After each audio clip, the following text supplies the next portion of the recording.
Trahoere mai ora na whaahua tātou i tō tātou wharere whaahur ai te i hora nei, i roto i te e apotopotono nā tātou. I te i horo hono maho e te awhaiho nei, wahare atu nā tō tāwini no Hit FM nei, e wharere i te tāwana oire no puna awia nei. Simplice o lison, i roto i e te tere no rātou, nā rato i mo wharehapit a, hau atua o wharere watu tō tāwini ana i te wharehapit a. No puna vai, ape atu ohia mai o ia e te whaateri hau no te pēo tapit a, e tanu atu i te tei atua o te mautia. No te whahonu atu i te tungprau na tātou, wharo mai tātou i tōna mōmano, nātou i te reo teiti, e te reo wharain. Kia ora nā tāwana i te mhana te tere harera o tō mumero tāpora o ire, i roto i te wharehapira, e hana te wha. Wea mō, mi te mātou hia hoa paura te matahiti, e tomora te roto i tātou mo wharehapira no ti ora e haturu, tātou mo wharehapira i te umuara o te matahiti. E utarena hia moe hoa te upuara uha moru i hara, nā te tianira tō tātou whātare hau, o tā uha maruru nei.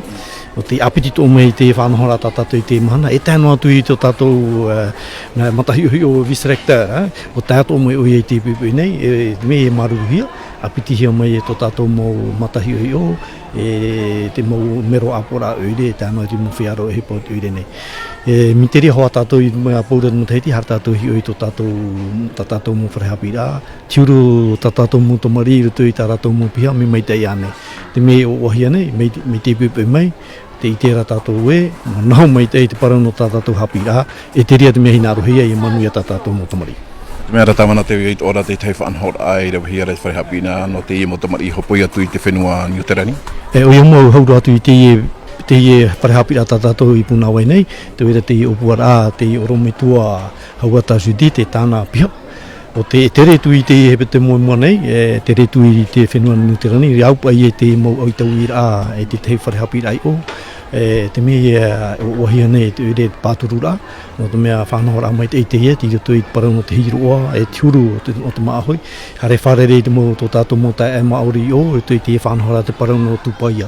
E te whanahora ene o tātou e mo tomari i te otu, te wera te mo tomari pāri atu no tātou mo piha tuarua. Tēnā atu te mo tātira o te amui atu i te oro arhei, whainene hi arei te whenua Māori. Te mea o ohia nei, o tātou o tātou mo tomari. Marururo. Tamana cette journée de visite dans les écoles. Oui, tout à fait. Donc, je crois que c'est un moment important prévu dans la scolarité de nos enfants, habituellement donc tous les ans. Il y a la visite du maire et de son conseil municipal au sein de nos structures scolaires. Une manière pour nous de nous rendre compte de l'état de nos bâtis et comment sont accueillis nos enfants. Et je dois dire que toute notre satisfaction ce matin d'avoir aussi Madame la ministre qui nous accompagne, ainsi que Monsieur le vice-recteur, que je remercie également. C'est bien la première fois que Monsieur le vice-recteur visite nos écoles. C'est une joie. Et donc de l'avis de tout le monde, nous avons pu voir donc les conditions excellentes dans lesquelles sont accueillis nos enfants. Bon, bien entendu, il y a certains endroits qui méritent un peu plus d'attention. Il y a des travaux qui ont été prévus, mais très globalement, nous sommes très satisfaits des conditions dans lesquelles sont accueillis nos enfants. Il y a ce voyage aussi des enfants à la Nouvelle-Zélande.